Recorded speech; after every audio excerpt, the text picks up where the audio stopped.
Hello there, my old friend. Tonight, our quest takes us deep into the heart of an ancient Celtic legend, a tale of honor, devotion, and the trials that forge a noble soul. In this tale, a knight of noble spirit, drawn by duty and devotion, ventures into a world where honor is tested at every turn. Through challenges that blur the lines between strength and vulnerability, he must uncover the true meaning of courage and the enduring power of love. Also, my friend, like and subscribe, so you'll always be ready for your next sleepy quest. It helps my tales reach more wanderers who need a touch of magic in their dreams. Now, settle in, take a deep breath, and let's travel back to an age of myth and legend. Geraint, the son of Erbin. Arthur was accustomed to hold his court at Caerleon upon Usk, and there he held it 7 Easters and 5 Christmases. And once upon a time, he held his court there at Whitsuntide. For Caerleon was the place most easy of access in his dominions, both by sea and by land. And there were assembled 9 crowned kings, who were his tributaries, and likewise earls and barons. For they were his invited guests at all the high festivals, unless they were prevented by any great hindrance. And when he was at Caerleon, holding his court, 13 churches were set apart for Mass, and thus were they appointed: 1 church for Arthur and his kings and his guests, and the 2nd for Gwenwyva and her ladies, and the 3rd for the steward of the household and the suitors, and the 4th for the Franks and the other officers. And the other 9 churches were for the 9 masters of the household, and chiefly for Gwalchmai. For he, from the eminence of his warlike fame, and from the nobleness of his birth, was the most exalted of the 9. And there was no other arrangement respecting the churches than that which we have mentioned above. Glulvid Gavelvor was the chief porter, but he did not himself perform the office, except at one of the 3 high festivals, for he had 7 men to serve him, and they divided the year amongst them. They were Grin, and Penpigan, and Lay Semin, and Gogifulch, and Gwrdnai with cat's eyes, who could see as well by night as by day, and Drem the son of Dremhitid, and Clus the son of Clustvenid, and these were Arthur's guards. And on Whit Tuesday, as the king sat at the banquet, lo, there entered a tall, fair-headed youth, clad in a coat and a surcoat of diapered satin, and a golden-hilted sword about his neck, and low shoes of leather upon his feet. And he came and stood before Arthur. "Hail to thee, Lord," said he.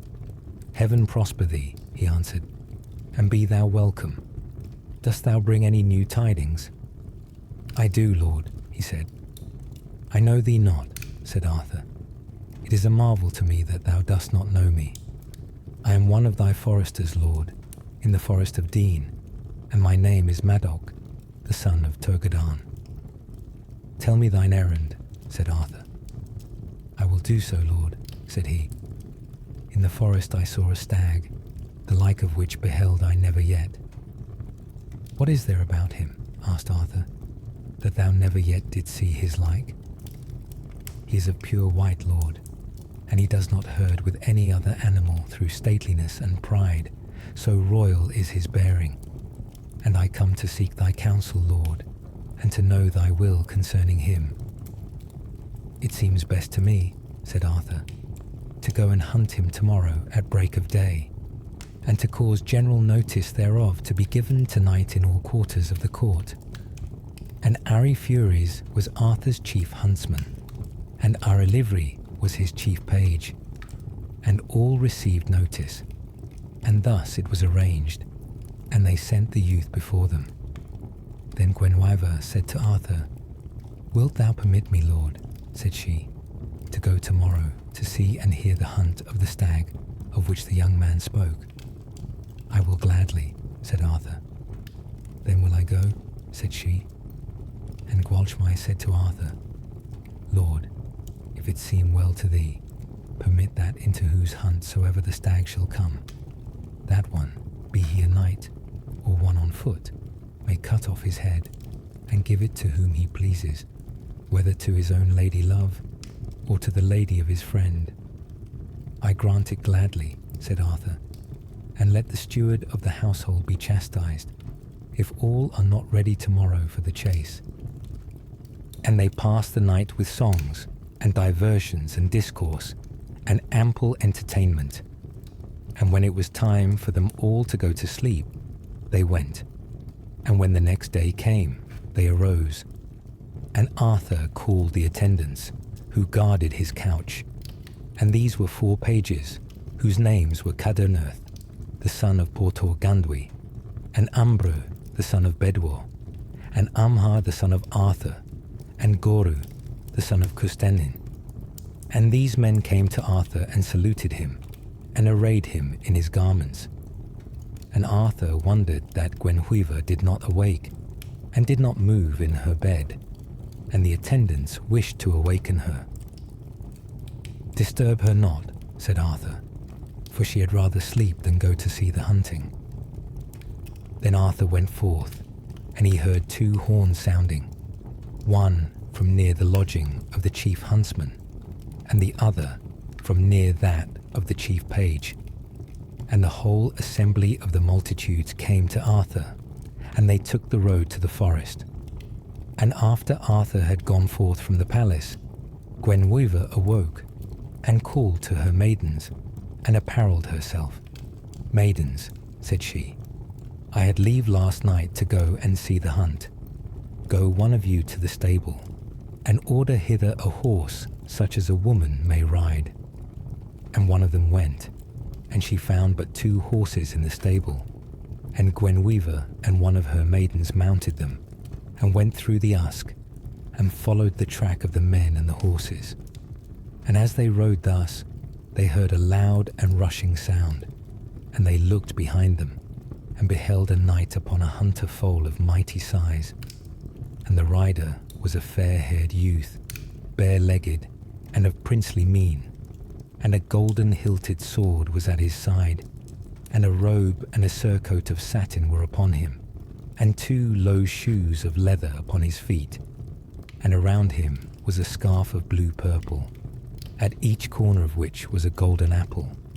And his horse stepped stately and swift and proud, and he overtook Gwenhwyvar and saluted her. Heaven prosper thee, Geraint, said she. I knew thee when first I saw thee just now, and the welcome of heaven be unto thee. And why didst thou not go with thy lord to hunt? Because I knew not when he went, said he. I marvel too, said she, how he could go unknown to me. Indeed, lady, said he, I was asleep, and knew not when he went. But thou, O young man, art the most agreeable companion I could have in the whole kingdom, and it may be that I shall be more amused with the hunting than they, for we shall hear the horns when they sound, and we shall hear the dogs when they are let loose and begin to cry. So they went to the edge of the forest, and there they stood. From this place, said she, we shall hear when the dogs are let loose. And thereupon they heard a loud noise, and they looked towards the spot whence it came, and they beheld a dwarf riding upon a horse, stately and foaming and prancing and strong and spirited, and in the hand of the dwarf was a whip. And near the dwarf they saw a lady upon a beautiful white horse, of steady and stately pace, and she was clothed in a garment of gold brocade.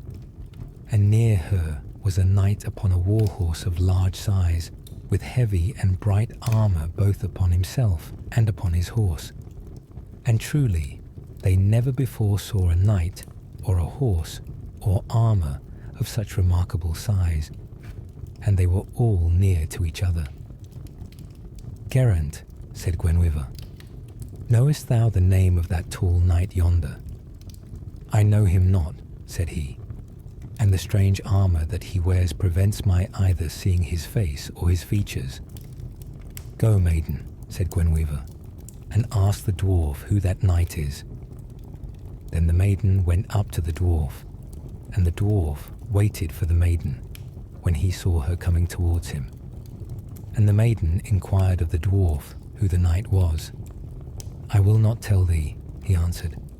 "Since thou art so churlish as not to tell me," said she, "I will ask him myself." "Thou shalt not ask him by my faith," said he. "Wherefore?" said she. "Because thou art not of honour sufficient to befit thee to speak to my lord." Then the maiden turned her horse's head towards the knight, upon which the dwarf struck her with the whip that was in his hand across the face and the eyes, until the blood flowed forth. And the maiden, through the hurt she received from the blow, returned to Gwenhwyvar, complaining of the pain. "Very rudely has the dwarf treated thee," said Geraint. "I will go myself to know who the knight is." "Go," said Gwenhwyvar. And Geraint went up to the dwarf. "Who is yonder knight?" said Geraint. "I will not tell thee," said the dwarf. "Then will I ask him himself," said he. "That wilt thou not by my faith," said the dwarf. "Thou art not honourable enough to speak with my lord," said Geraint. "I have spoken with men of equal rank with him." And he turned his horse's head towards the knight, but the dwarf overtook him and struck him as he had done the maiden, so that the blood coloured the scarf that Geraint wore. Then Geraint put his hand upon the hilt of his sword, but he took counsel with himself, and considered that it would be no vengeance for him to slay the dwarf, and to be attacked unarmed by the armed knight, so he returned to where Gwenhwyvar was. "Thou hast acted wisely and discreetly," said she. "Lady," said he, "I will follow him yet with thy permission, and at last he will come to some inhabited place, where I may have arms either as a loan or for a pledge, so that I may encounter the knight. Go," said she, "and do not attack him until thou hast good arms, and I shall be very anxious concerning thee, until I hear tidings of thee." "If I am alive," said he, "thou shalt hear tidings of me by tomorrow afternoon." And with that he departed. And the road they took was below the palace of Caerleon, and across the ford of the Usk. And they went along a fair and even and lofty ridge of ground, until they came to a town, and at the extremity of the town they saw a fortress and a castle. And they came to the extremity of the town, and as the knight passed through it, all the people arose and saluted him and bade him welcome. And when Geraint came into the town, he looked at every house to see if he knew any of those whom he saw, but he knew none, and none knew him to do him the kindness to let him have arms either as a loan or for a pledge. And every house he saw was full of men, and arms, and horses, and they were polishing shields, and burnishing swords, and washing armour, and shoeing horses. And the knight, and the lady, and the dwarf rode up to the castle that was in the town, and everyone was glad in the castle.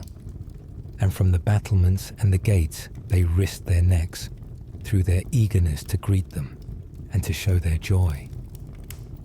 Geraint stood there to see whether the knight would remain in the castle, and when he was certain that he would do so, he looked around him, and at a little distance from the town he saw an old palace in ruins, wherein was a hall that was falling to decay. And as he knew not anyone in the town, he went towards the old palace, and when he came near to the palace, he saw but one chamber, and a bridge of marble stone leading to it. And upon the bridge he saw sitting a hoary-headed man, upon whom were tattered garments, and Geraint gazed steadfastly upon him for a long time. Then the hoary-headed man spoke to him. "Young man," he said, "wherefore art thou thoughtful?" "I am thoughtful," said he, "because I know not where to go tonight." "Wilt thou come forward this way, chieftain?" said he, "and thou shalt have of the best that can be procured for thee." So Geraint went forward, and the hoary-headed man preceded him into the hall. And in the hall he dismounted, and he left there his horse. Then he went on to the upper chamber with the hoary-headed man. And in the chamber he beheld an old decrepit woman, sitting on a cushion, with old tattered garments of satin upon her. And it seemed to him that he had never seen a woman fairer than she must have been, when in the fullness of youth. And beside her was a maiden, upon whom were a vest and a veil that were old and beginning to be worn out. And truly, he never saw a maiden more full of comeliness and grace and beauty than she. And the hoary-headed man said to the maiden, "There is no attendant for the horse of this youth but thyself." "I will render the best service I am able," said she, "both to him and to his horse." And the maiden disarrayed the youth, and then she furnished his horse with straw and with corn. And she went to the hall as before, and then she returned to the chamber. And the hoary-headed man said to the maiden, "Go to the town," said he, "and bring hither the best that thou canst find both of food and of liquor." "I will, gladly, lord," said she. And to the town went the maiden. And they conversed together while the maiden was at the town. And behold, the maiden came back, and a youth with her, bearing on his back a costrel full of good purchased mead, and a quarter of a young bullock. And in the hands of the maiden was a quantity of white bread, and she had some manship bread in her veil, and she came into the chamber.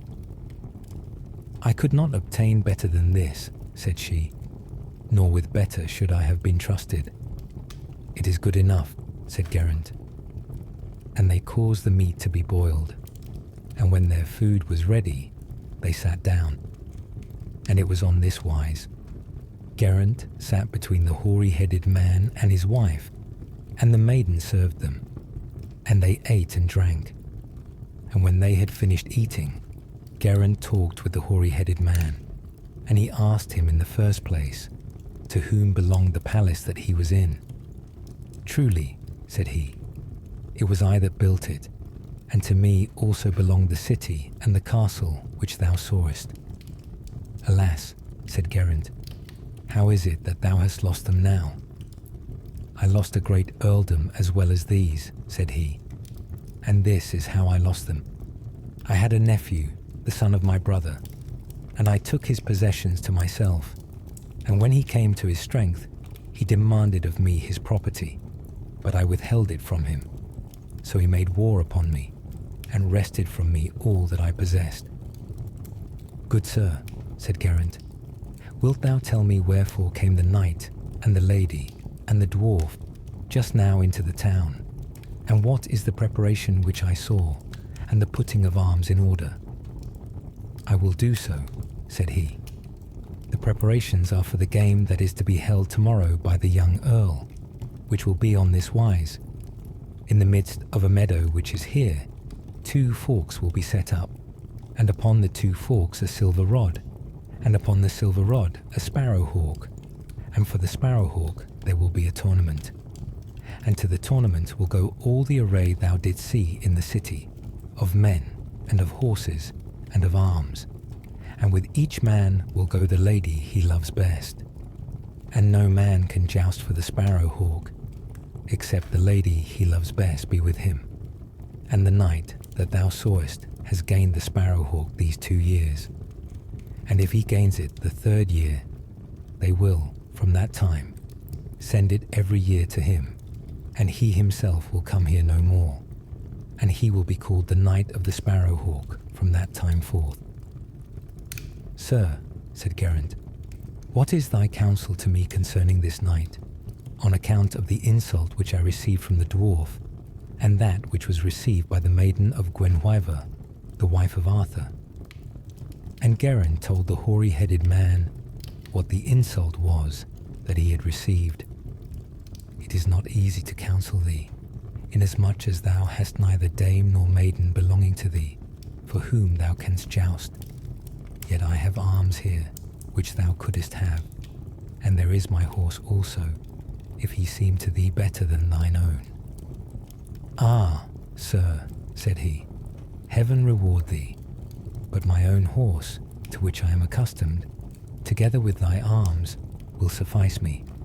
And if, when the appointed time shall come tomorrow, thou wilt permit me, sir, to challenge for yonder maiden that is thy daughter, I will engage, if I escape from the tournament, to love the maiden as long as I live, and if I do not escape, she will remain unsullied as before."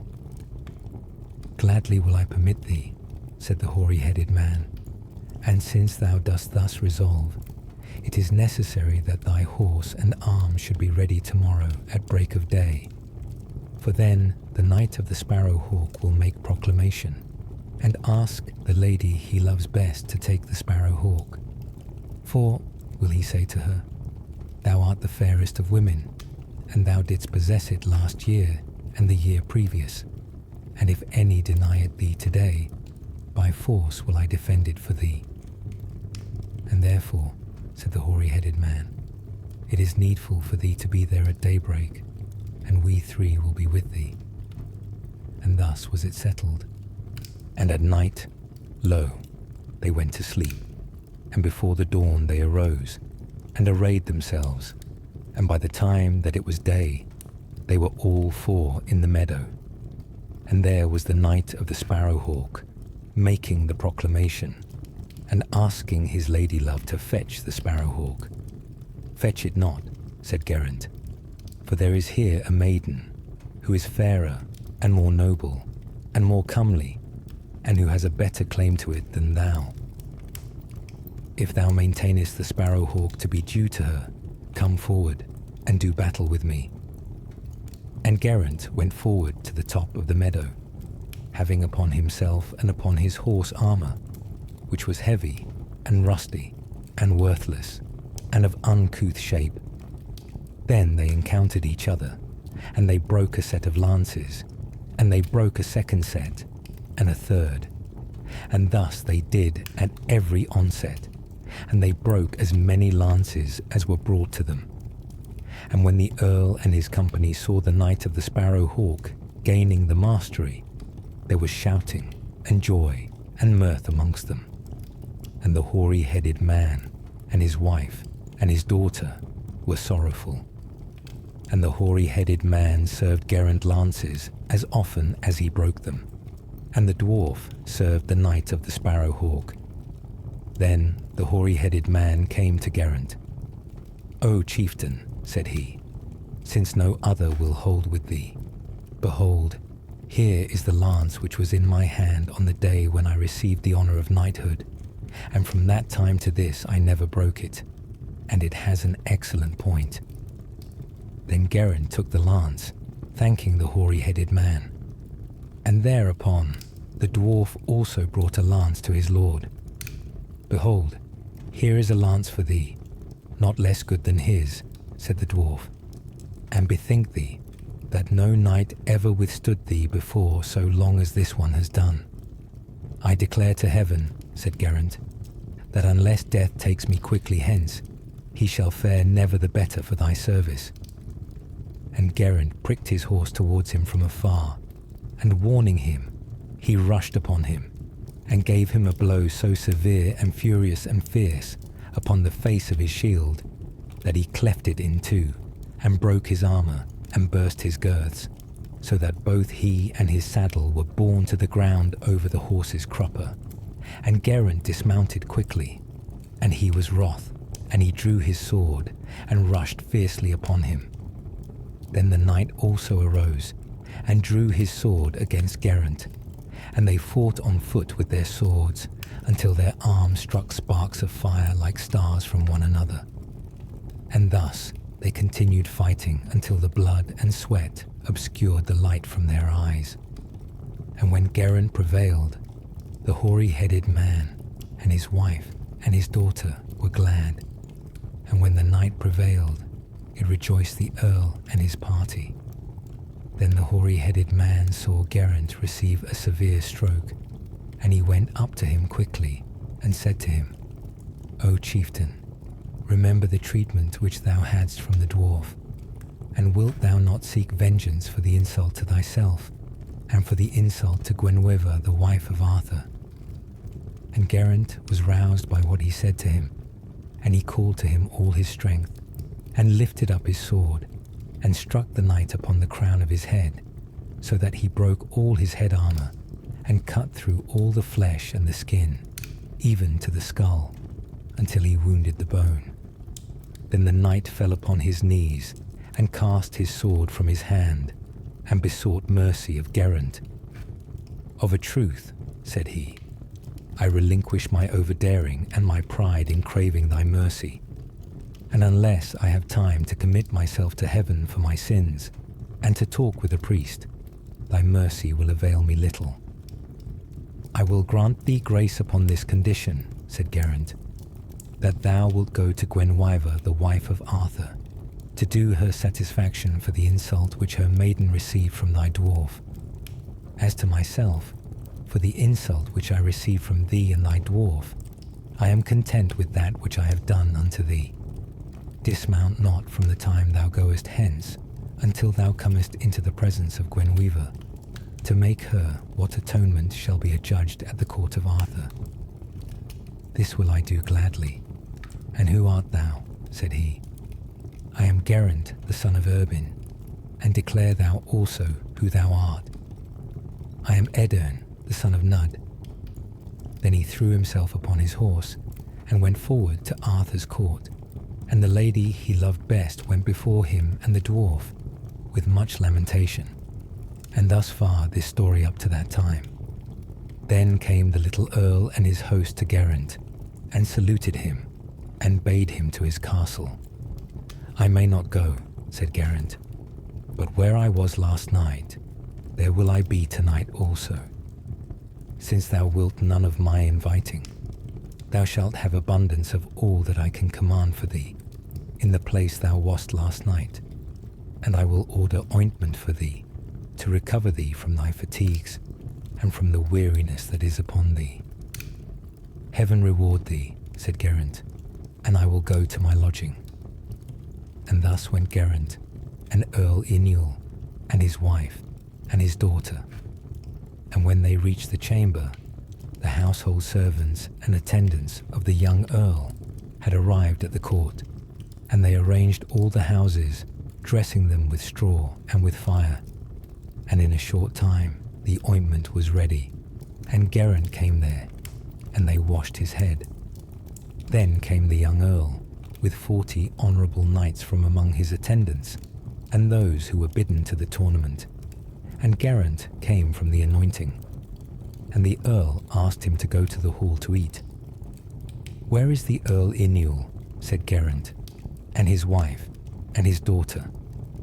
"They are in the chamber yonder," said the earl's chamberlain, "arraying themselves in garments which the earl has caused to be brought for them." "Let not the damsel array herself," said he, "except in her vest and her veil, until she come to the court of Arthur, to be clad by Gwenhwyvar in such garments as she may choose."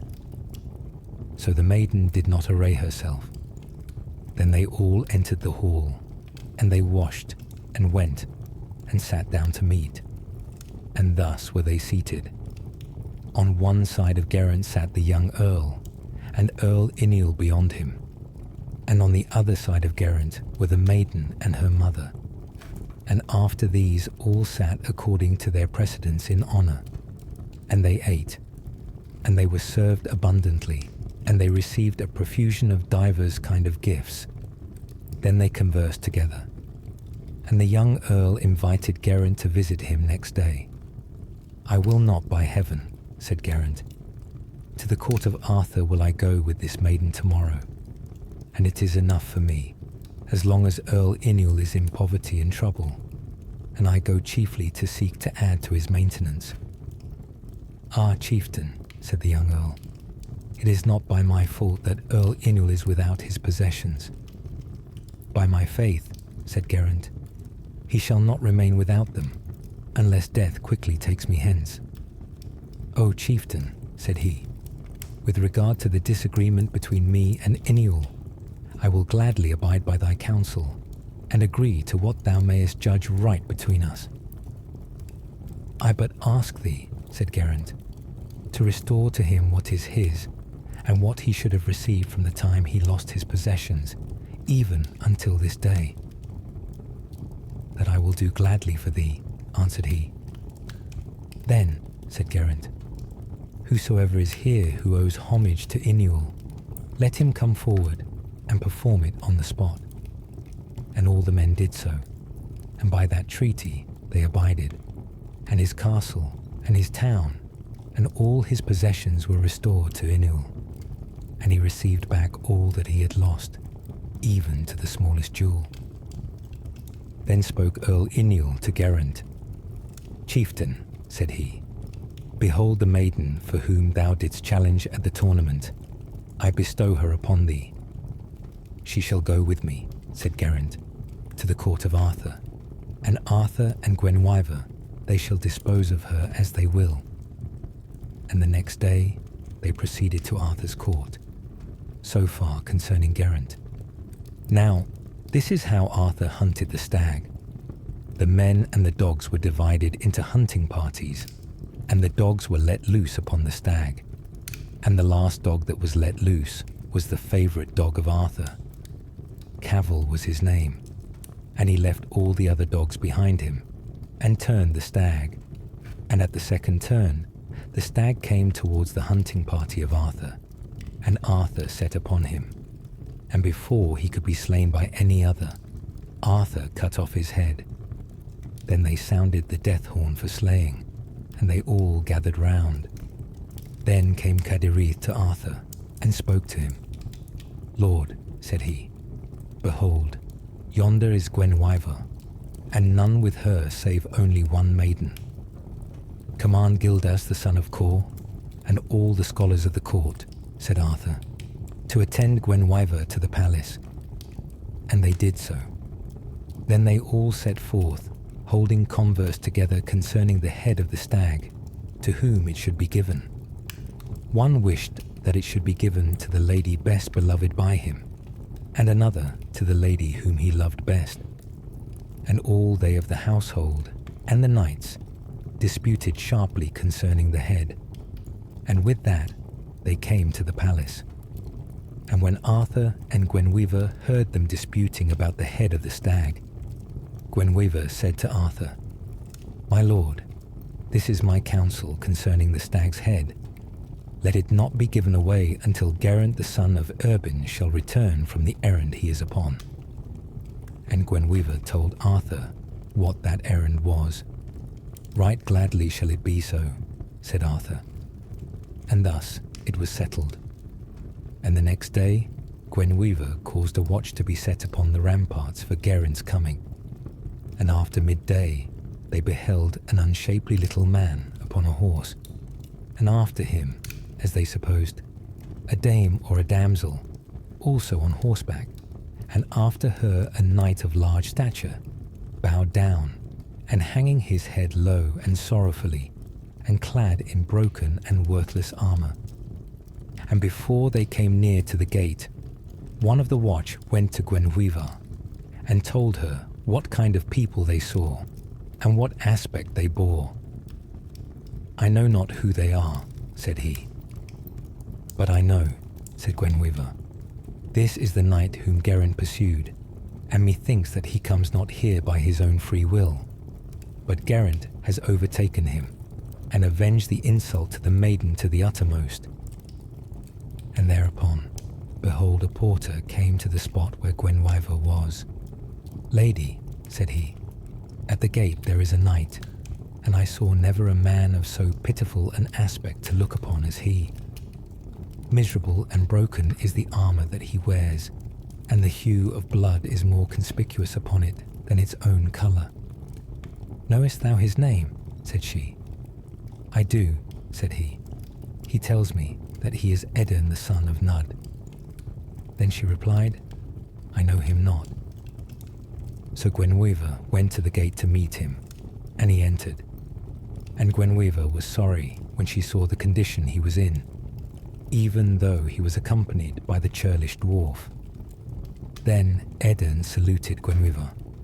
"Heaven protect thee," said she. "Lady," said he, "Geraint the son of Erbin, thy best and most valiant servant, greets thee." "Did he meet thee?" she asked.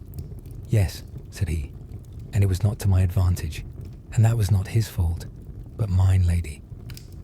And Geraint greets thee well, and in greeting thee he compelled me to come hither to do thy pleasure for the insult which thy maiden received from the dwarf.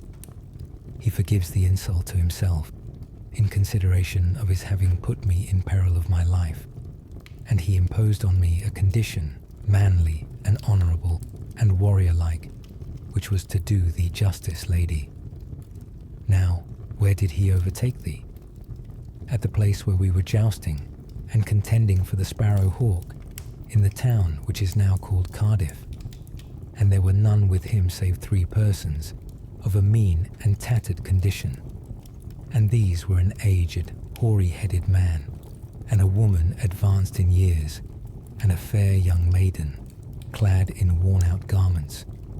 And it was for the avouchment of the love of that maiden that Geraint jousted for the Sparrow Hawk at the tournament, for he said that that maiden was better entitled to the Sparrow Hawk than this maiden who was with me. And thereupon we encountered each other, and he left me, lady, as thou seest." "Sir," said she, "when thinkest thou that Geraint will be here?"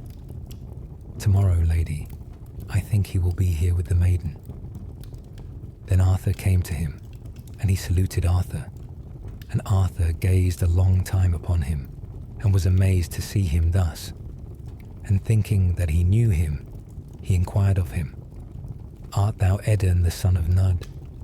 "I am, Lord," said he, "and I have met with much trouble, and received wounds unsupportable." Then he told Arthur all his adventure. "Well," said Arthur, "from what I hear, it behoves Gwenwyvar to be merciful towards thee." "The mercy which thou desirest, Lord," said she, "will I grant to him, since it is as insulting to thee that an insult should be offered to me as to thyself." "Thus will it be best to do," said Arthur. "Let this man have medical care until it be known whether he may live, and if he live, he shall do such satisfaction as shall be judged best by the men of the court, and take thou sureties to that effect.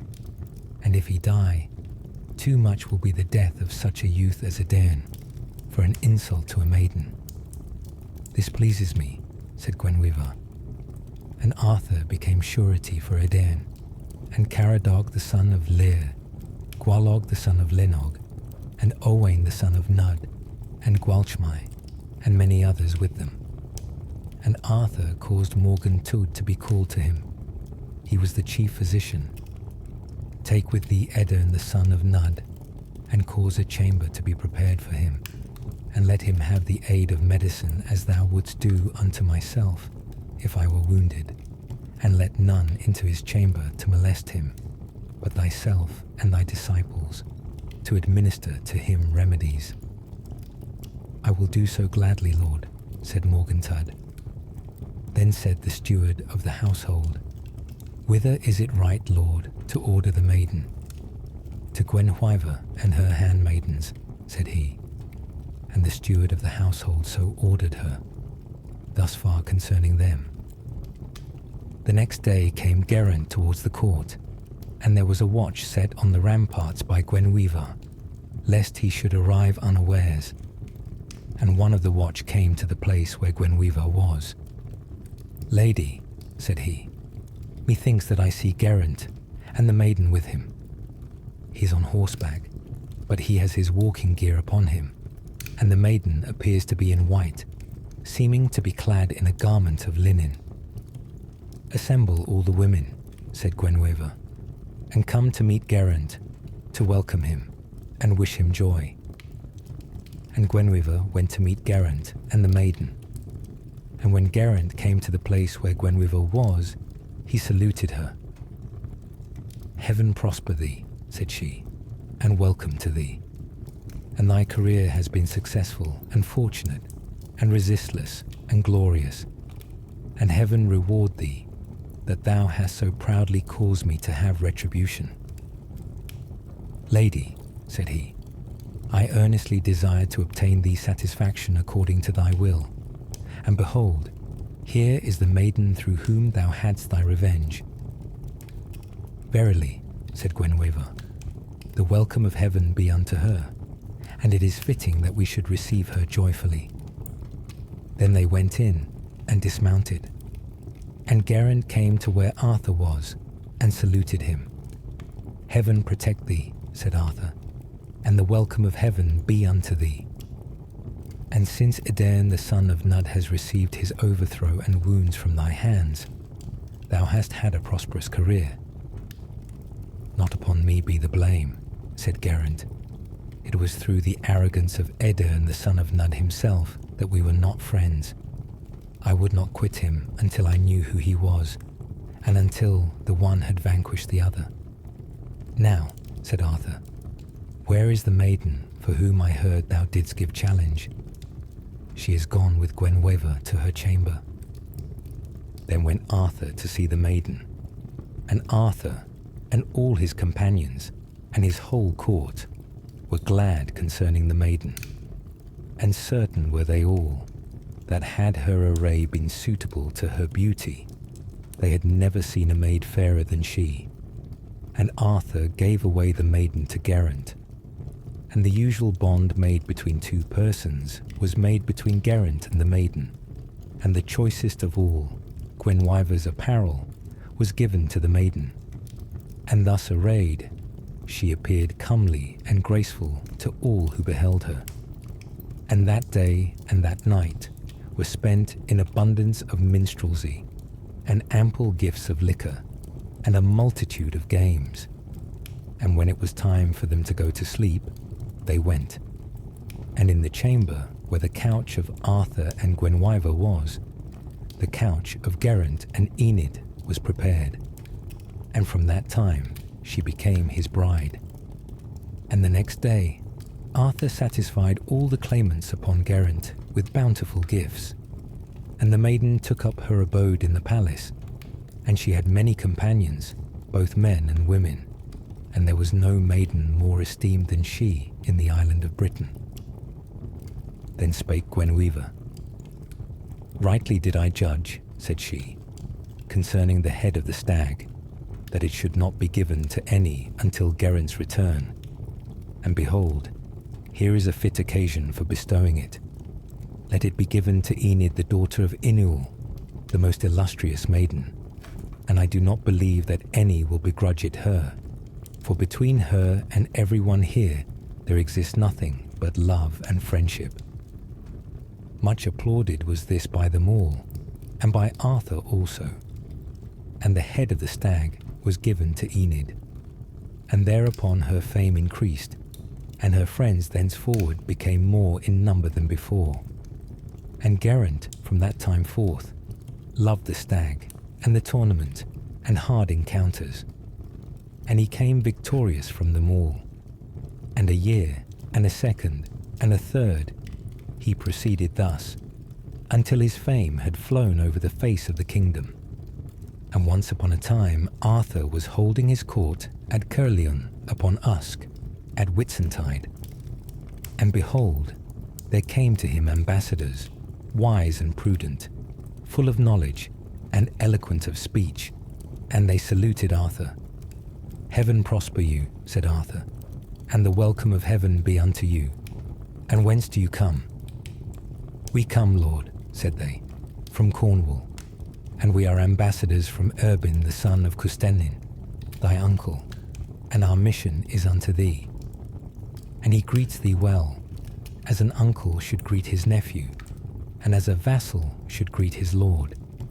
And he represents unto thee that he waxes heavy and feeble, and is advancing in years. And the neighbouring chiefs, knowing this, grow insolent towards him, and covet his land and possessions. And he earnestly beseeches thee, Lord, to permit Geraint his son to return to him, to protect his possessions, and to become acquainted with his boundaries. And unto him he represents that it were better for him to spend the flower of his youth and the prime of his age in preserving his own boundaries than in tournaments, which are productive of no profit, although he obtains glory in them. Well, said Arthur, go and divest yourselves of your accoutrements, and take food, and refresh yourselves after your fatigues, and before you go forth hence, you shall have an answer. And they went to eat. And Arthur considered that it would go hard with him to let Geraint depart from him and from his court. Neither did he think it fair that his cousin should be restrained from going to protect his dominions and his boundaries, seeing that his father was unable to do so. No less was the grief and regret of Gwenwyvar, and all her women and all her damsels, through fear that the maiden would leave them. And that day and that night were spent in abundance of feasting. And Arthur showed Geraint the cause of the mission, and of the coming of the ambassadors to him out of Cornwall. Truly, said Geraint, be it to my advantage or disadvantage, Lord, I will do according to thy will concerning this embassy. Behold, said Arthur, though it grieves me to part with thee, it is my counsel that thou go to dwell in thine own dominions, and to defend thy boundaries, and to take with thee to accompany thee as many as thou wilt of those thou lovest best among my faithful ones, and among thy friends, and among thy companions in arms. Heaven reward thee, and this will I do, said Geraint. What discourse, said Gwenwyvar, do I hear between you? Is it of those who are to conduct Geraint to his country? It is, said Arthur.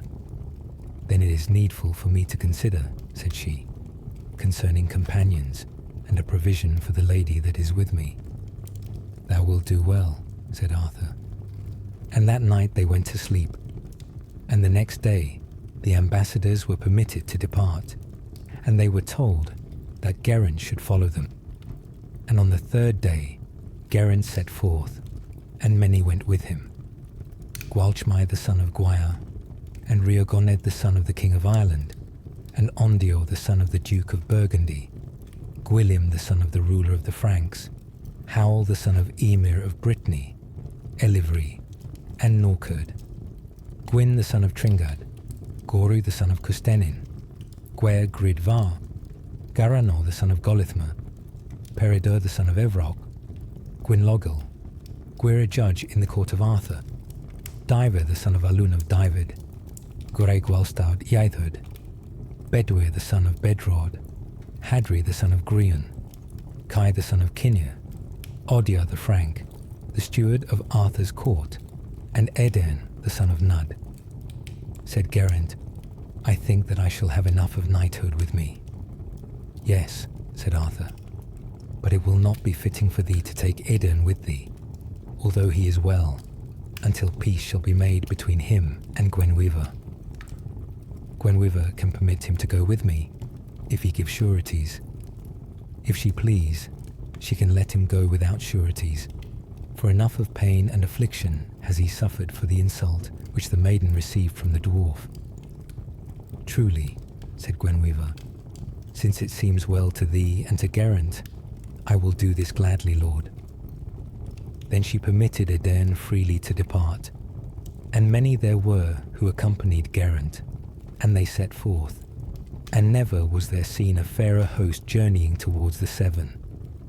And on the other side of the Severn were the nobles of Erbin, the son of Custennin, and his foster father at their head, to welcome Geraint with gladness.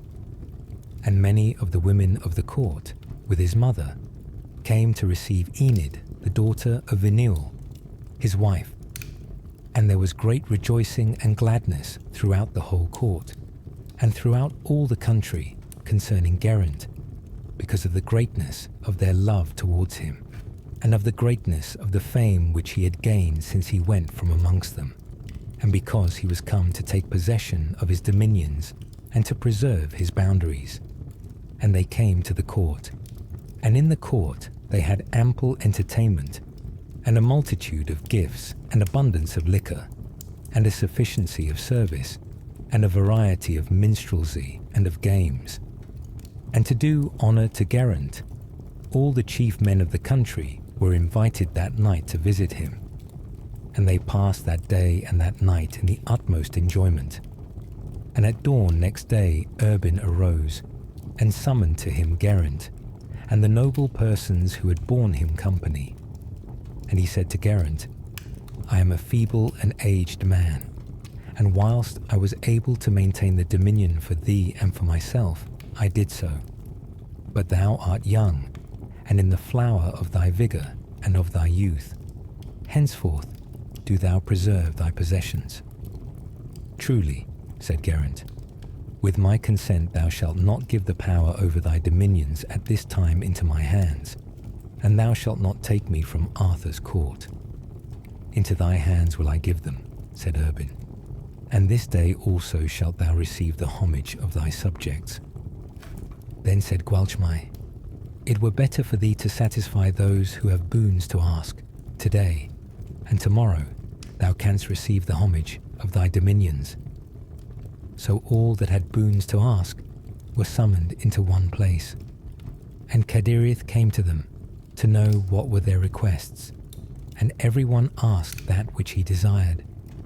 And the followers of Arthur began to make gifts, and immediately the men of Cornwall came, and gave also. And they were not long in giving, so eager was everyone to bestow gifts. And of those who came to ask gifts, none departed unsatisfied. And that day and that night were spent in the utmost enjoyment. And the next day, at dawn, Erbin desired Geraint to send messengers to the men, to ask them whether it was displeasing to them that he should come to receive their homage, and whether they had anything to object to him. Then Geraint sent ambassadors to the men of Cornwall to ask them this, and they all said that it would be the fullness of joy and honour to them for Geraint to come and receive their homage. So he received the homage of such as were there, and they remained with him till the third night. And the day after the followers of Arthur intended to go away. It is too soon for you to go away yet, said he. Stay with me until I have finished receiving the homage of my chief men, who have agreed to come to me. And they remained with him until he had done so.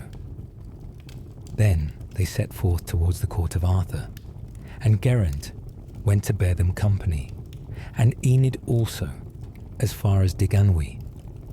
There they parted. Then Ondiar, the son of the Duke of Burgundy, said to Geraint, Go first of all, and visit the uppermost parts of thy dominions, and see well to the boundaries of thy territories. And if thou hast any trouble respecting them, send unto thy companions. Heaven reward thee, said Geraint, and this will I do. And Geraint journeyed to the uttermost part of his dominions, and experienced guides and the chief men of his country went with him, and the furthermost point that they showed him he kept possession of. And, as he had been used to do when he was at Arthur's court, he frequented tournaments, and he became acquainted with valiant and mighty men, until he had gained as much fame there as he had formerly done elsewhere. And he enriched his court and his companions and his nobles with the best horses and the best arms, and with the best and most valuable jewels, and he ceased not until his fame had flown over the face of the whole kingdom. And when he knew that it was thus, he began to love ease and pleasure, for there was no one who was worth his opposing. And he loved his wife, and liked to continue in the palace, with minstrelsy and diversions. And for a long time he abode at home. And after that he began to shut himself up in the chamber of his wife, and he took no delight in anything besides, insomuch that he gave up the friendship of his nobles, together with his hunting and his amusements, and lost the hearts of all the host in his court. And there was murmuring and scoffing concerning him among the inhabitants of the palace, on account of his relinquishing so completely their companionship for the love of his wife. And these tidings came to Erbin. And when Erbin had heard these things, he spoke unto Enid, and inquired of her whether it was she that had caused Geraint to act thus, and to forsake his people and his hosts. Not I, by my confession unto heaven, said she. There is nothing more hateful to me than this. And she knew not what she should do, for, although it was hard for her to own this to Geraint, yet was it not more easy for her to listen to what she heard, without warning Geraint concerning it. And she was very sorrowful. And one morning in the summer-time, they were upon their couch, and Geraint lay upon the edge of it, and Enid was without sleep in the apartment, which had windows of glass, and the sun shone upon the couch, and the clothes had slipped from off his arms and his breast, and he was asleep. Then she gazed upon the marvellous beauty of his appearance, and she said, Alas, and am I the cause that these arms and this breast have lost their glory and the warlike fame which they once so richly enjoyed? And as she said this, the tears dropped from her eyes, and they fell upon his breast. And the tears she shed, and the words she had spoken, awoke him. And another thing contributed to awaken him, and that was the idea that it was not in thinking of him that she spoke thus, but that it was because she loved some other man more than him, and that she wished for other society. And thereupon Geraint was troubled in his mind, and he called his squire. And when he came to him, Go quickly, said he, and prepare my horse and my arms, and make them ready. And do thou arise, said he to Enid, and apparel thyself, and cause thy horse to be accoutred, and clothe thee in the worst riding dress that thou hast in thy possession. An evil betide me, said he, if thou returnest here until thou knowest whether I have lost my strength so completely as thou didst say. And if it be so, it will then be easy for thee to seek the society thou didst wish for of him of whom thou wast thinking. So she arose, and clothed herself in her meanest garments. I know nothing, Lord, said she, of thy meaning. Neither wilt thou know at this time, said he. Then Geraint went to see Erbin. Sir, said he, I am going upon a quest, and I am not certain when I may come back. Take heed, therefore, unto thy possessions until my return. I will do so, said he, but it is strange to me that thou shouldest go so suddenly. And who will proceed with thee, since thou art not strong enough to traverse the land of Loger alone? But one person only will go with me. Heaven counsel thee, my son, said Erbin, and may many attach themselves to thee in Loger. Then went Geraint to the place where his horse was, and it was equipped with foreign armour, heavy and shining. And he desired Enid to mount her horse, and to ride forward, and to keep a long way before him. And whatever thou mayest see, and whatever thou mayest hear concerning me, said he, do thou not turn back. And unless I speak unto thee, say not thou one word either. And they set forward. And he did not choose the pleasantest and most frequented road, but that which was the wildest and most beset by thieves and robbers and venomous animals. And they came to a high road, which they followed till they saw a vast forest, and they went towards it, and they saw 4 armed horsemen come forth from the forest. When the horsemen had beheld them, one of them said to the others, Behold, here is a good occasion for us to capture 2 horses and armour, and a lady likewise. For this we shall have no difficulty in doing against yonder single knight, who hangs his head so pensively and heavily. And Enid heard this discourse, and she knew not what she should do through fear of Geraint, who had told her to be silent. The vengeance of heaven be upon me, she said, if I would not rather receive my death from his hand than from the hand of any other. And though he should slay me yet, will I speak to him, lest I should have the misery to witness his death. So she waited for Geraint until he came near to her. Lord, said she, didst thou hear the words of those men concerning thee? Then he lifted up his eyes and looked at her angrily. Thou hadst only, said he, to hold thy peace as I bade thee. I wish but for silence, and not for warning. And though thou shouldest desire to see my defeat and my death by the hands of those men, yet do I feel no dread. Then the foremost of them couched his lance, and rushed upon Geraint, and he received him, and that not feebly. But he let the thrust go by him, while he struck the horseman upon the centre of his shield in such a manner that his shield was split, and his armour broken, and so that a cubit's length of the shaft of Geraint's lance passed through his body, and sent him to the earth, the length of the lance over his horse's crupper. Then the second horseman attacked him furiously, being wroth at the death of his companion. But with one thrust Geraint overthrew him also, and killed him as he had done the other. Then the third set upon him, and he killed him in like manner. And thus also he slew the fourth. Sad and sorrowful was the maiden as she saw all this.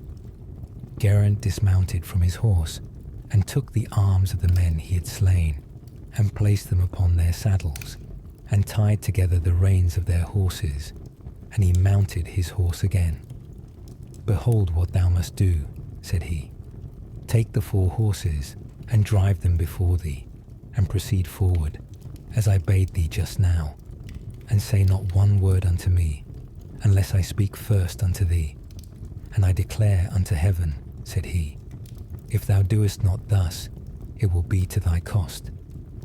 I will do as far as I can, Lord, said she, according to thy desire.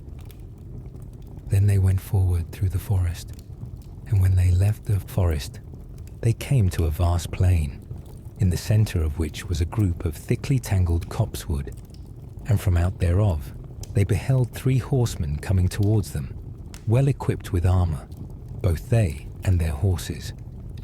Then the maiden looked steadfastly upon them, and when they had come near, she heard them say one to another, Behold, here is a good arrival for us. Here are coming for us 4 horses and 4 suits of armour. We shall easily obtain them spite of yonder dolorous knight, and the maiden also will fall into our power. This is but too true, said she to herself, for my husband is tired with his former combat. The vengeance of heaven will be upon me, unless I warn him of this.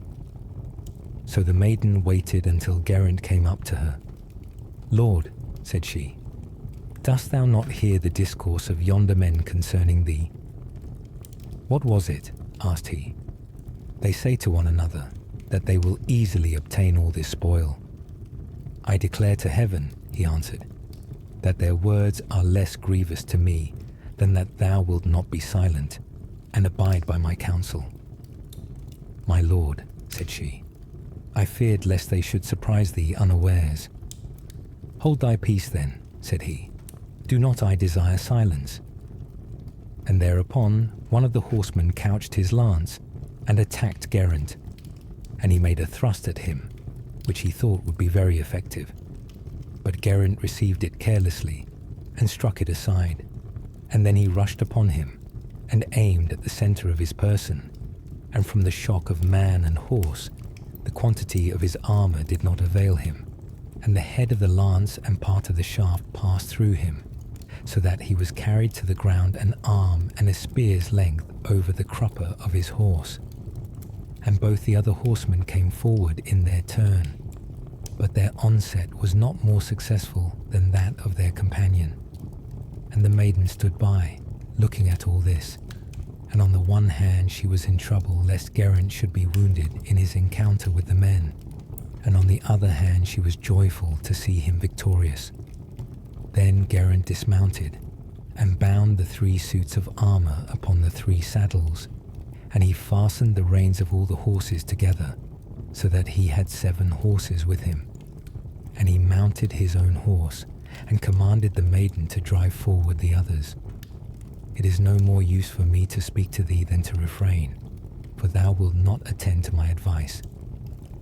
I will do so, as far as I am able, Lord, said she, but I cannot conceal from thee the fierce and threatening words which I may hear against thee, Lord, from such strange people as those that haunt this wilderness.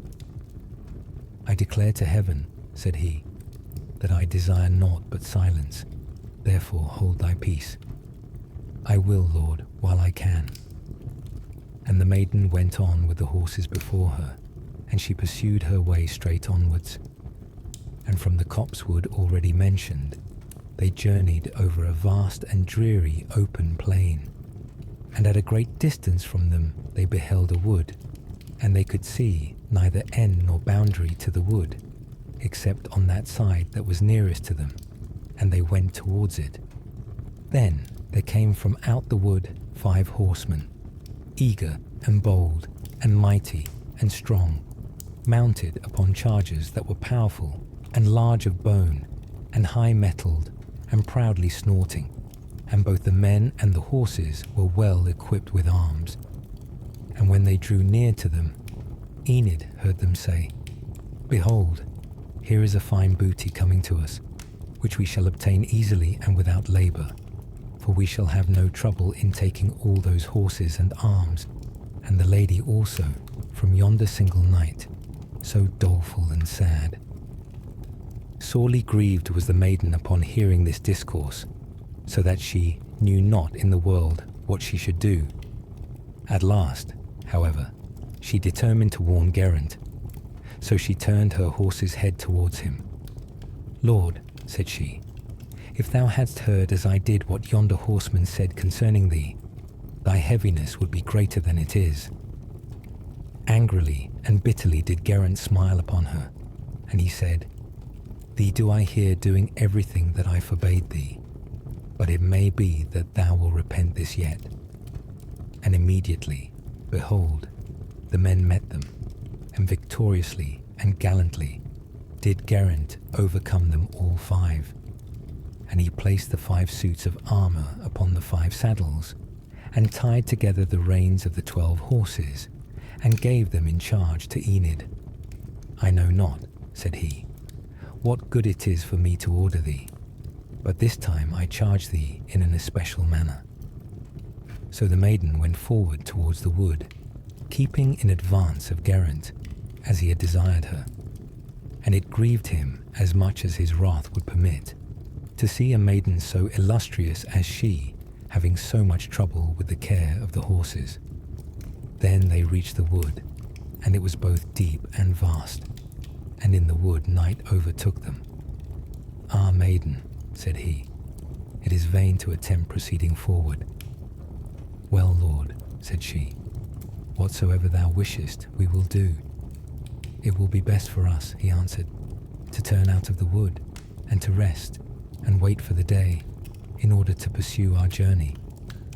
That will we gladly, said she. And they did so.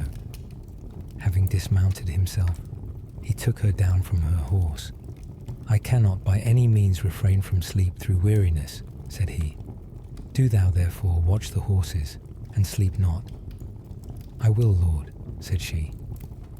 Then he went to sleep in his armour, and thus passed the night, which was not long at that season. And when she saw the dawn of day appear, she looked around her to see if he were waking, and thereupon he woke. My lord, she said, I have desired to awake thee for some time. But he spake nothing to her about fatigue, as he had desired her to be silent. Then he arose and said unto her, Take the horses and ride on, and keep straight on before thee, as thou didst yesterday. And early in the day they left the wood, and they came to an open country with meadows on one hand, and mowers mowing the meadows.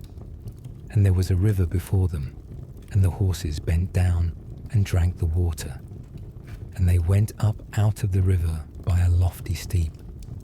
And there they met a slender stripling with a satchel about his neck, and they saw that there was something in the satchel, but they knew not what it was. And he had a small blue pitcher in his hand, and a bowl on the mouth of the pitcher. And the youth saluted Geraint. Heaven prosper thee, said Geraint, and whence dost thou come? I come, said he, from the city that lies before thee, My lord, he added, will it be displeasing to thee if I ask whence thou comest also? By no means, through yonder wood did I come. Thou camest not through the wood today. No, he replied, we were in the wood last night. I warrant, said the youth, that thy condition there last night was not the most pleasant, and that thou hadst neither meat nor drink. No, by my faith, said he. Wilt thou follow my counsel, said the youth, and take thy meal from me? What sort of meal? He inquired. The breakfast which is sent for yonder mowers, nothing less than bread and meat and wine. And if thou wilt, sir, they shall have none of it. I will, said he, and heaven reward thee for it. So Geraint alighted, and the youth took the maiden from off her horse. Then they washed and took their repast, and the youth cut the bread in slices and gave them drink, and served them withal. And when they had finished, the youth arose and said to Geraint, My lord, with thy permission, I will now go and fetch some food for the mowers. Go first to the town, said Geraint, and take a lodging for me in the best place that thou knowest, and the most commodious one for the horses, and take thou whichever horse and arms thou choosest in payment for thy service and thy gift. Heaven reward thee, lord, said the youth, and this would be ample to repay services much greater than those I have rendered unto thee. And to the town went the youth, and he took the best and the most pleasant lodgings that he knew. And after that he went to the palace, having the horse and armour with him, and proceeded to the place where the earl was, and told him all his adventure. I go now, lord, said he, to meet the young man, and to conduct him to his lodging. Go gladly, said the earl, and right joyfully shall he be received here, if he so come. And the youth went to meet Geraint, and told him that he would be received gladly by the earl in his own palace, but he would go only to his lodgings. And he had a goodly chamber, in which was plenty of straw and drapery, and a spacious and commodious place he had for the horses. And the youth prepared for them plenty of provender. And after they had disarrayed themselves, Geraint spoke thus to Enid. Go, said he, to the other side of the chamber, and come not to this side of the house, and thou mayest call to thee the woman of the house, if thou wilt. I will do, lord, said she, as thou sayest. And thereupon the man of the house came to Geraint, and welcomed him. O chieftain, he said, hast thou taken thy meal? I have, said he. Then the youth spoke to him, and inquired if he would not drink something before he met the earl. Truly I will, said he. So the youth went into the town, and brought them drink, and they drank. I must needs sleep, said Geraint. Well, said the youth, and whilst thou sleepest, I will go to see the earl. Go gladly, he said, and come here again when I require thee. And Geraint went to sleep, and so did Enid also. And the youth came to the place where the earl was, and the earl asked him where the lodgings of the knight were, and he told him. I must go, said the youth, to wait on him in the evening. Go, answered the earl, and greet him well from me, and tell him that in the evening I will go to see him. This will I do, said the youth.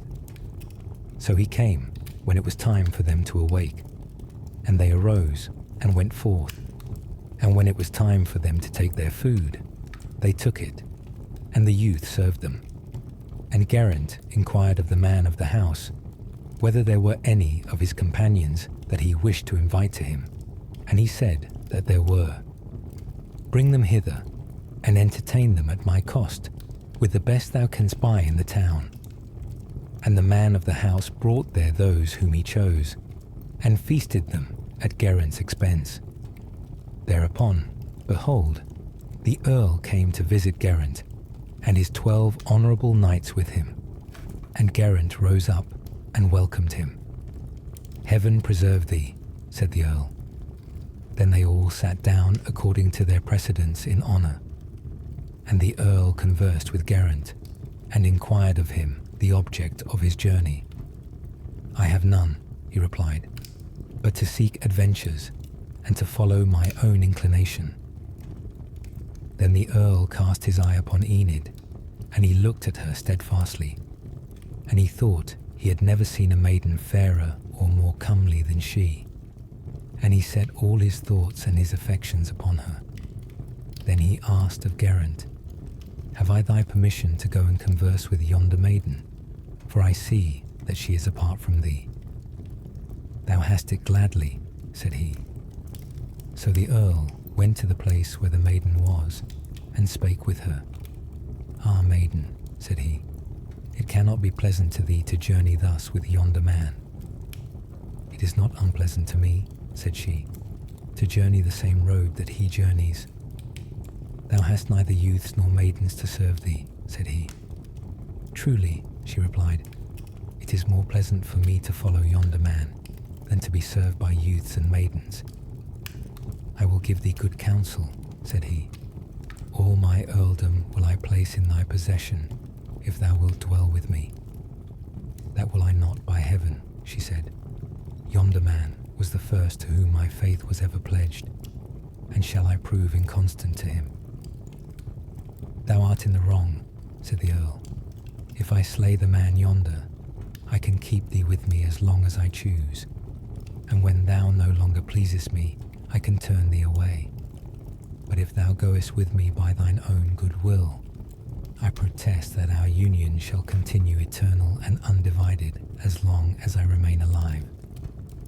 Then she pondered these words of his, and she considered that it was advisable to encourage him in his request. "Behold then, chieftain, this is most expedient for thee to do to save me any needless imputation. Come here tomorrow, and take me away as though I knew nothing thereof." "I will do so," said he. So he arose and took his leave, and went forth with his attendants. And she told not then to Geraint any of the conversation which she had had with the Earl, lest it should rouse his anger and cause him uneasiness and care. And at the usual hour they went to sleep. And at the beginning of the night Enid slept a little, and at midnight she arose, and placed all Geraint's armour together, so that it might be ready to put on. And although fearful of her errand, she came to the side of Geraint's bed, and she spoke to him softly and gently, saying, "My lord, arise and clothe thyself, for these were the words of the Earl to me, and his intention concerning me." So she told Geraint all that had passed. And although he was wroth with her, he took warning and clothed himself. And she lighted a candle, that he might have light to do so. "Leave there the candle," said he, "and desire the man of the house to come here." Then she went, and the man of the house came to him. "Dost thou know how much I owe thee?" asked Geraint. "I think thou owest but little. Take the 11 horses and the 11 suits of armour." "Heaven reward thee, lord," said he, "but I spent not the value of 1 suit of armour upon thee."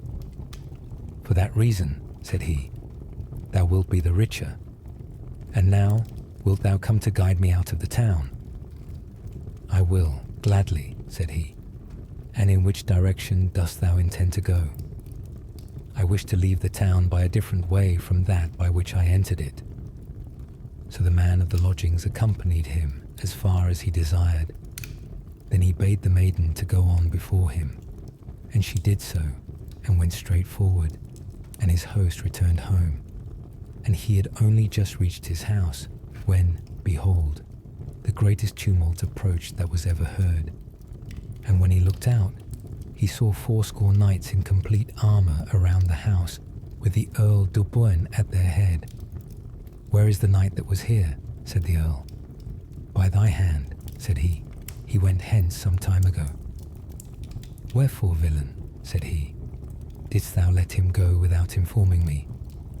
"My lord, thou didst not command me to do so, else would I not have allowed him to depart." What way dost thou think that he took? I know not, except that he went along the high road. And they turned their horses' heads that way, and seeing the tracks of the horses upon the high road, they followed. And when the maiden beheld the dawning of the day, she looked behind her and saw vast clouds of dust coming nearer and nearer to her. And thereupon she became uneasy, and she thought that it was the Earl and his host coming after them. And thereupon she beheld a knight appearing through the mist. By my faith, said she, though he should slay me, it were better for me to receive my death at his hands than to see him killed without warning him. My lord, she said to him, seest thou yonder man hastening after thee, and many others with him? I do see him, said he, and in despite of all my orders, I see that thou wilt never keep silence. Then he turned upon the knight, and with the first thrust he threw him down under his horse's feet, and as long as there remained one of the fourscore knights, he overthrew every one of them at the first onset, and from the weakest to the strongest, they all attacked him one after the other, except the Earl. And last of all, the Earl came against him also, and he broke his lance, and then he broke a second. But Geraint turned upon him, and struck him with his lance upon the centre of his shield, so that by that single thrust the shield was split, and all his armour broken, and he himself was brought over his horse's crupper to the ground, and was in peril of his life. And Geraint drew near to him, and at the noise of the trampling of his horse, the Earl revived. Mercy, Lord, said he to Geraint, and Geraint granted him mercy. But through the hardness of the ground where they had fallen, and the violence of the stroke which they had received, there was not a single knight amongst them that escaped without receiving a fall, mortally severe, and grievously painful, and desperately wounding, from the hand of Geraint. And Geraint journeyed along the high road that was before him, and the maiden went on first, and near them they beheld a valley, which was the fairest ever seen, and which had a large river running through it. And there was a bridge over the river, and the high road led to the bridge. And above the bridge upon the opposite side of the river, they beheld a fortified town, the fairest ever seen. And as they approached the bridge, Geraint saw coming towards him from a thick copse a man mounted upon a large and lofty steed, even of pace, and spirited though tractable. Ah, knight, said Geraint, whence comest thou? I come, said he, from the valley below us. Canst thou tell me, said Geraint, who is the owner of this fair valley and yonder walled town? I will tell thee willingly, said he. Gwiford Petit, he is called by the Franks, but the Cymry call him the Little King. Can I go by yonder bridge, said Geraint, and by the lower highway that is beneath the town? Said the knight, thou canst not go by his tower on the other side of the bridge, unless thou dost intend to combat him, because it is his custom to encounter every knight that comes upon his lands.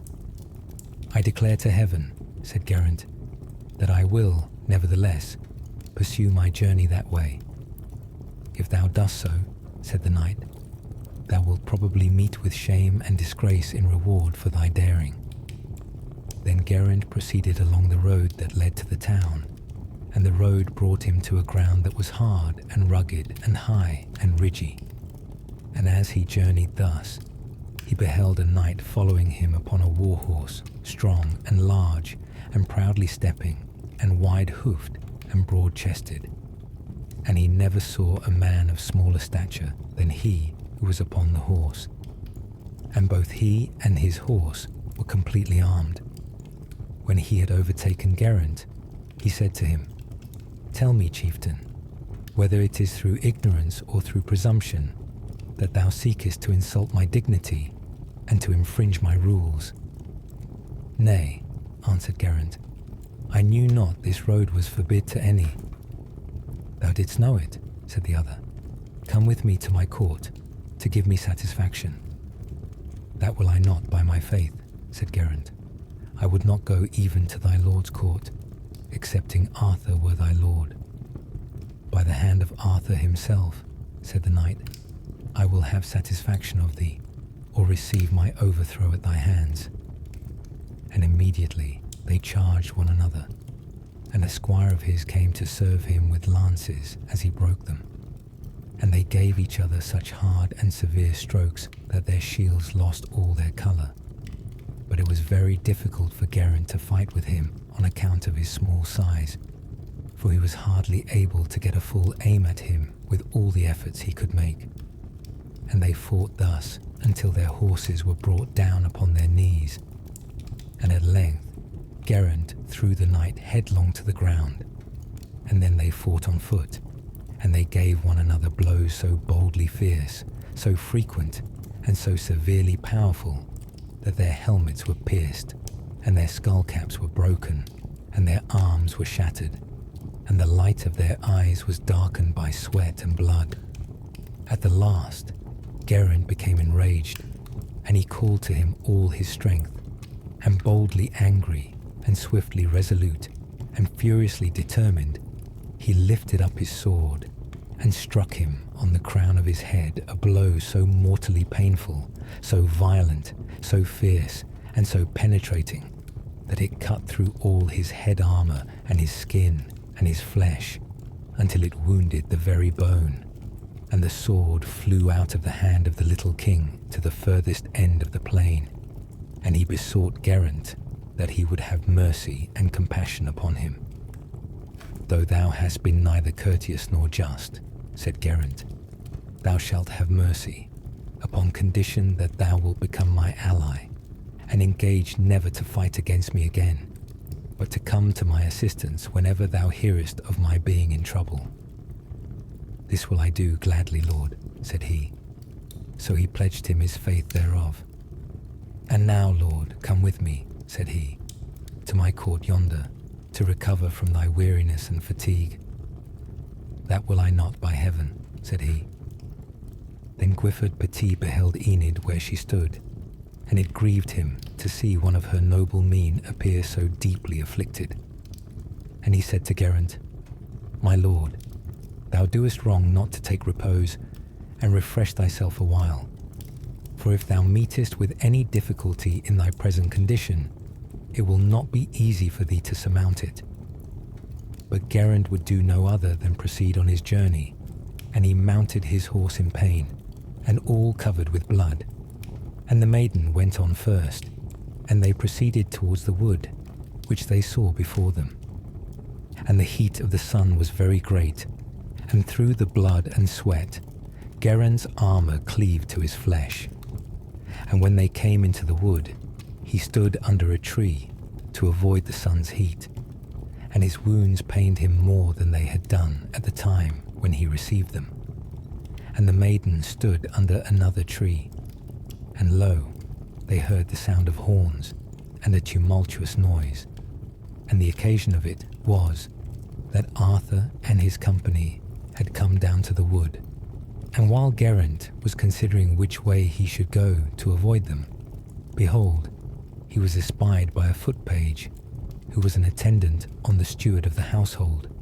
And he went to the steward, and told him what kind of man he had seen in the wood. Then the steward caused his horse to be saddled, and he took his lance and his shield, and went to the place where Geraint was. "Ah, knight," said he, "what dost thou here?" "I am standing under a shady tree, to avoid the heat and the rays of the sun." "Wherefore is thy journey, and who art thou?" "I seek adventures, and go where I list." "Indeed," said Kai, "then come with me to see Arthur, who is here hard by." "That will I not, by heaven," said Geraint. "Thou must needs come," said Kai. Then Geraint knew who he was, but Kai did not know Geraint, and Kai attacked Geraint as best he could. And Geraint became wroth, and he struck him with the shaft of his lance, so that he rolled headlong to the ground. But chastisement worse than this would he not inflict on him. Scared and wildly Kai arose, and he mounted his horse and went back to his lodging. and thence he proceeded to Gwalchmai's tent. "O sir," said he to Gwalchmai, "I was told by one of the attendants that he saw in the wood above a wounded knight, having on battered armour, and if thou dost right, thou wilt go and see if this be true." "I care not if I do so," said Gwalchmai. "Take then thy horse, and some of thy armour," said Kai, "for I hear that he is not over courteous to those who approach him." So Gwalchmai took his spear and his shield, and mounted his horse, and came to the spot where Geraint was. "Sir knight," said he, "wherefore is thy journey?" "I journey for my own pleasure, and to seek the adventures of the world. Wilt thou tell me who thou art, or wilt thou come and visit Arthur, who is near at hand? I will make no alliance with thee, nor will I go and visit Arthur," said he. And he knew that it was Gwalchmai, but Gwalchmai knew him not. "I purpose not to leave thee," said Gwalchmai, "till I know who thou art." And he charged him with his lance, and struck him on his shield, so that the shaft was shivered into splinters, and their horses were front to front. Then Gwalchmai gazed fixedly upon him, and he knew him. "Ah, Geraint," said he, "is it thou that art here?" "I am not Geraint," said he. "Geraint thou art by heaven," he replied, "and a wretched and insane expedition is this." Then he looked around and beheld Enid, and he welcomed her gladly. "Geraint," said Gwalchmai, "come thou and see Arthur. He is thy lord and thy cousin." "I will not," said he, "for I am not in a fit state to go and see anyone." Thereupon, behold, one of the pages came after Gwalchmai to speak to him.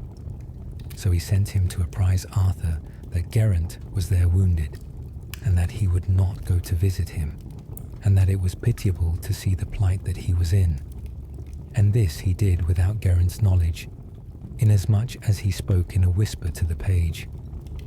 "Entreat Arthur," said he, "to have his tent brought near to the road, for he will not meet him willingly, and it is not easy to compel him in the mood he is in." So the page came to Arthur and told him this, and he caused his tent to be removed unto the side of the road. And the maiden rejoiced in her heart, and Gwalchmai led Geraint onwards along the road, till they came to the place where Arthur was encamped, and the pages were pitching his tent by the roadside. "Lord," said Geraint, "all hail unto thee. Heaven prosper thee. And who art thou?" said Arthur. "It is Geraint," said Gwalchmai, "and of his own free will would he not come to meet thee." "Verily," said Arthur, "he is bereft of his reason." Then came Enid, and saluted Arthur. "Heaven protect thee," said he. And thereupon he caused one of the pages to take her from her horse. "Alas, Enid," said Arthur, "what expedition is this?" "I know not, lord," said she, "save that it behoves me to journey by the same road that he journeys."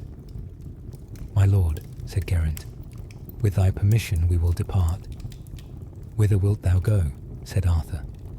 "Thou canst not proceed now, unless it be unto thy death." "He will not suffer himself to be invited by me," said Gwalchmai. "But by me he will," said Arthur, "and moreover, he does not go from here until he is healed." "I had rather, lord," said Geraint, "that thou wouldest let me go forth." "That will I not, I declare to heaven," said he. Then he caused a maiden to be sent for to conduct Enid to the tent where Gwenhwyvar's chamber was. And Gwenhwyvar and all her women were joyful at her coming, and they took off her riding dress and placed other garments upon her. Arthur also called Cederith, and ordered him to pitch a tent for Geraint and the physicians, and he enjoined him to provide him with abundance of all that might be requisite for him. And Cederith did as he had commanded him, and Morgan Tudd and his disciples were brought to Geraint. And Arthur and his host remained there nearly a month, whilst Geraint was being healed. And when he was fully recovered, Geraint came to Arthur, and asked his permission to depart. I know not if thou art quite well. In truth I am, Lord, said Geraint. I shall not believe thee concerning that, but the physicians that were with thee. So Arthur caused the physicians to be summoned to him, and asked them if it were true. It is true, Lord, said Morgantud. So the next day Arthur permitted him to go forth, and he pursued his journey. And on the same day Arthur removed thence. And Geraint desired Enid to go on, and to keep before him, as she had formerly done. And she went forward along the high road. And as they journeyed thus, they heard an exceeding loud wailing near to them. Stay thou here, said he, and I will go and see what is the cause of this wailing. I will, said she. Then he went forward unto an open glade that was near the road. And in the glade he saw 2 horses, one having a man's saddle, and the other a woman's saddle upon it. And behold, there was a knight lying dead in his armour, and a young damsel in a riding dress standing over him lamenting. Ah, lady, said Geraint, what hath befallen thee? Behold, she answered, I journeyed here with my beloved husband, when, lo, 3 giants came upon us, and without any cause in the world they slew him. Which way went they hence? Said Geraint. Yonder by the high road, she replied. So he returned to Enid. Go, said he, to the lady that is below yonder, and await me there till I come. She was sad when he ordered her to do thus, but nevertheless she went to the damsel, whom it was ruth to hear, and she felt certain that Geraint would never return. Meanwhile, Geraint followed the giants and overtook them, and each of them was greater of stature than 3 other men, and a huge club was on the shoulder of each. Then he rushed upon one of them, and thrust his lance through his body, and having drawn it forth again, he pierced another of them through likewise. But the third turned upon him, and struck him with his club, so that he split his shield, and crushed his shoulder, and opened his wounds anew, and all his blood began to flow from him. But Geraint drew his sword, and attacked the giant, and gave him a blow on the crown of his head so severe and fierce and violent, that his head and his neck were split down to his shoulders, and he fell dead. So Geraint left him thus, and returned to Enid. And when he saw her, he fell down lifeless from his horse. Piercing and loud and thrilling was the cry that Enid uttered. And she came and stood over him where he had fallen. And at the sound of her cries came the Earl of Limos, and the host that journeyed with him, whom her lamentations brought out of their road. And the Earl said to Enid, Alas, lady, what hath befallen thee? Ah, good sir, said she, the only man I have loved, or ever shall love, is slain. Then he said to the other, And what is the cause of thy grief? They have slain my beloved husband also, said she. And who was it that slew them? Some giants, she answered, slew my best beloved, and the other night went in pursuit of them, and came back in the state thou seest, his blood flowing excessively. But it appears to me that he did not leave the giants without killing some of them, if not all. The Earl caused the knight that was dead to be buried, but he thought that there still remained some life in Geraint, and to see if he yet would live, he had him carried with him in the hollow of his shield, and upon a bier. And the 2 damsels went to the court, and when they arrived there, Geraint was placed upon a litter couch in front of the table that was in the hall. Then they all took off their travelling gear, and the Earl besought Enid to do the same, and to clothe herself in other garments. I will not, by heaven, said she. Ah, lady, said he, be not so sorrowful for this matter. It were hard to persuade me to be otherwise, said she. I will act towards thee in such wise that thou needest not be sorrowful, whether yonder knight live or die. Behold, a good earldom, together with myself, will I bestow on thee. Be therefore happy and joyful. I declare to heaven, said she, that henceforth I shall never be joyful while I live. Come then, said he, and eat. No, by heaven I will not, she answered. But by heaven thou shalt, said he. So he took her with him to the table against her will, and many times desired her to eat. I call heaven to witness, said she, that I will not eat until the man that is upon yonder bier shall eat likewise. Thou canst not fulfill that, said the earl. Yonder man is dead already. I will prove that I can, said she. Then he offered her a goblet of liquor. Drink this goblet, he said, and it will cause thee to change thy mind. Evil betide me, she answered, if I drink aught until he drink also. Truly, said the earl, it is of no more avail for me to be gentle with thee than ungentle. And he gave her a box on the ear. Thereupon she raised a loud and piercing shriek, and her lamentations were much greater than they had been before, for she considered in her mind that had Geraint been alive, he durst not have struck her thus.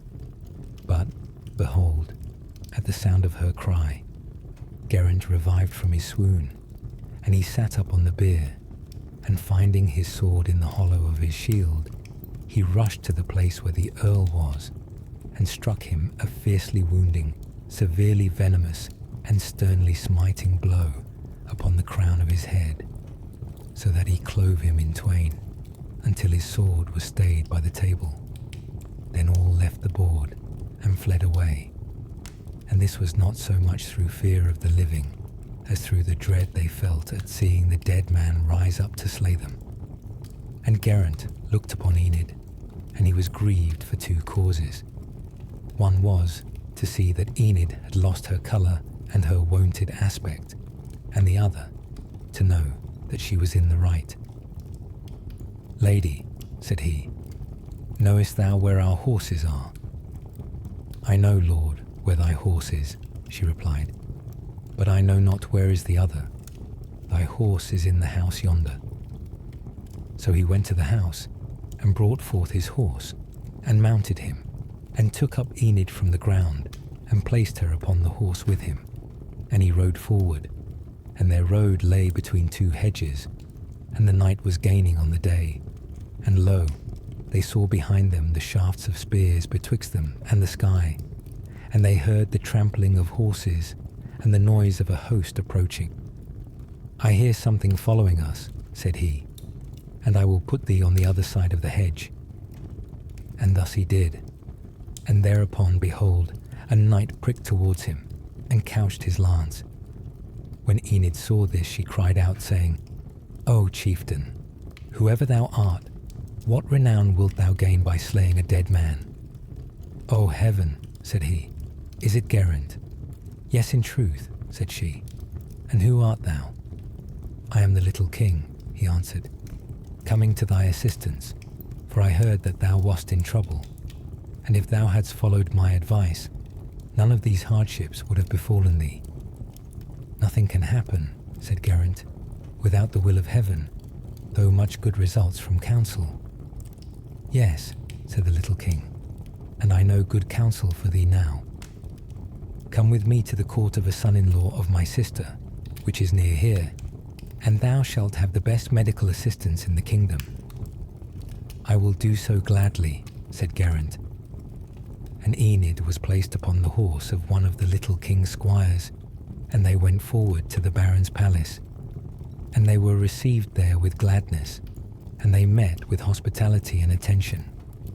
And the next morning they went to seek physicians, and it was not long before they came, and they attended Geraint until he was perfectly well.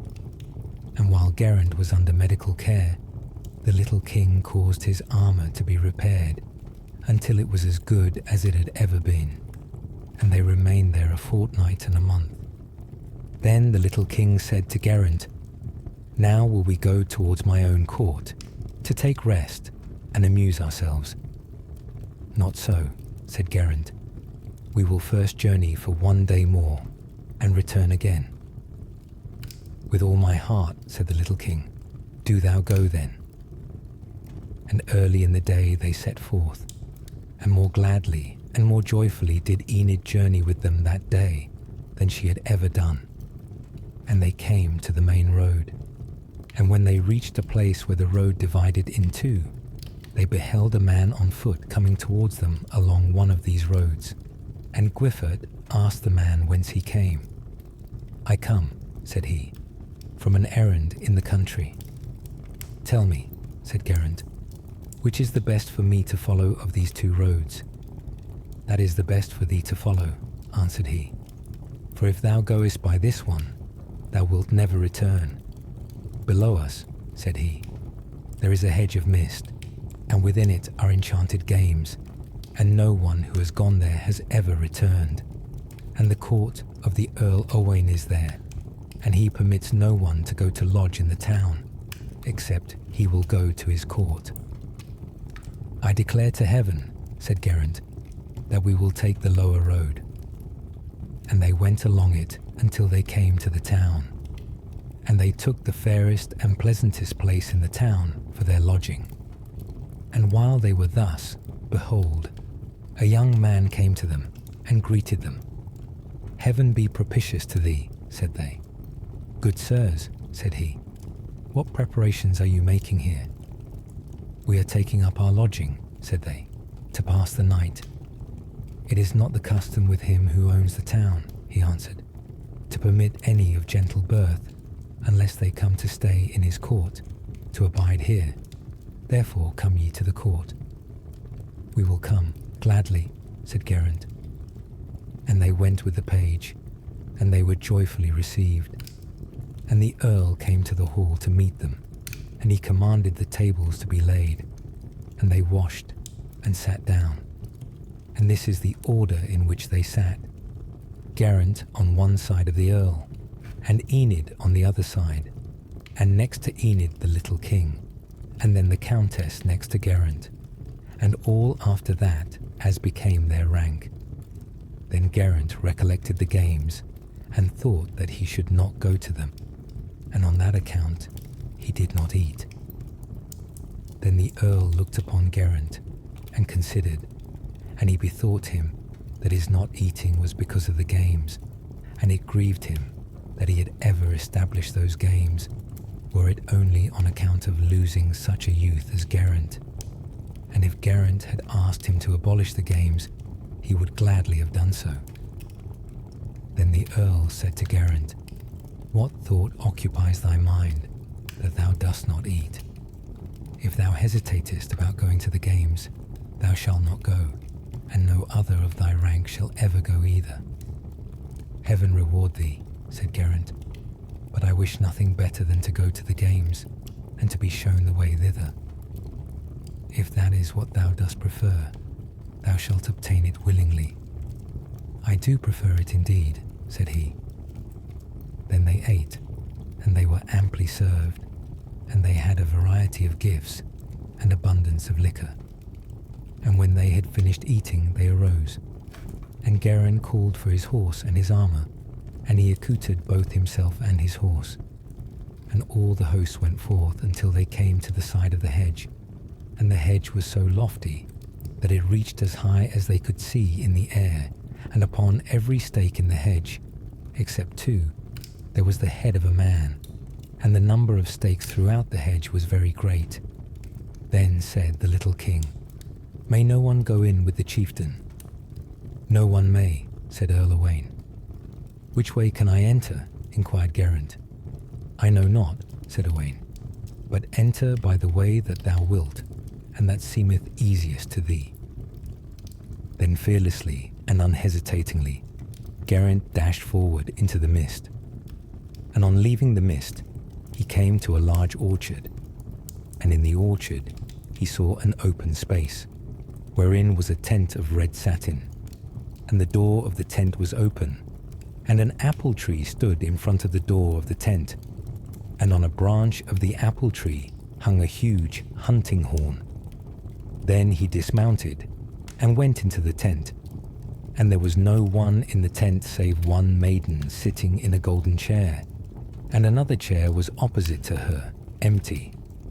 And Geraint went to the empty chair and sat down therein. "Ah, chieftain," said the maiden, "I would not counsel thee to sit in that chair." "Wherefore," said Geraint, "the man to whom that chair belongs has never suffered another to sit in it." "I care not," said Geraint, "though it displease him that I sit in the chair."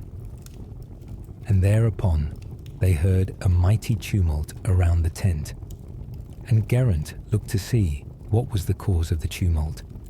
And he beheld without a knight mounted upon a war horse, proudly snorting, high-mettled and large of bone, and a robe of honour in 2 parts was upon him and upon his horse, and beneath it was plenty of armour.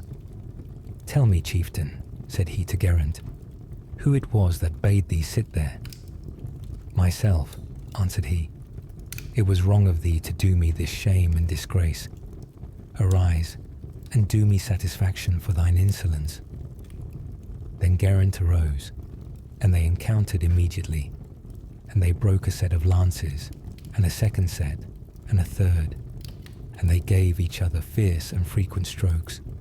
And at last Geraint became enraged, and he urged on his horse, and rushed upon him, and gave him a thrust on the centre of his shield, so that it was split, and so that the head of his lance went through his armour, and his girths were broken, and he himself was borne headlong to the ground the length of Geraint's lance and arm, over his horse's crupper. "O my lord," said he, "thy mercy, and thou shalt have what thou wilt." "I only desire," said Geraint, "that this game shall no longer exist here, nor the hedge of mist, nor magic, nor enchantment." "Thou shalt have this gladly, lord," he replied. "Cause then the mist to disappear from this place," said Geraint. "Sound yonder horn," said he, "and when thou soundest it, the mist will vanish, but it will not go hence unless the horn be blown by the knight by whom I am vanquished." And sad and sorrowful was Enid, where she remained, through anxiety concerning Geraint. Then Geraint went and sounded the horn, and at the first blast he gave, the mist vanished, and all the host came together, and they all became reconciled to each other. And the earl invited Geraint and the little king to stay with him that night, and the next morning they separated, and Geraint went towards his own dominions, and thenceforth he reigned prosperously, and his warlike fame and splendour lasted with renown and honour, both to him and to Enid from that time forth.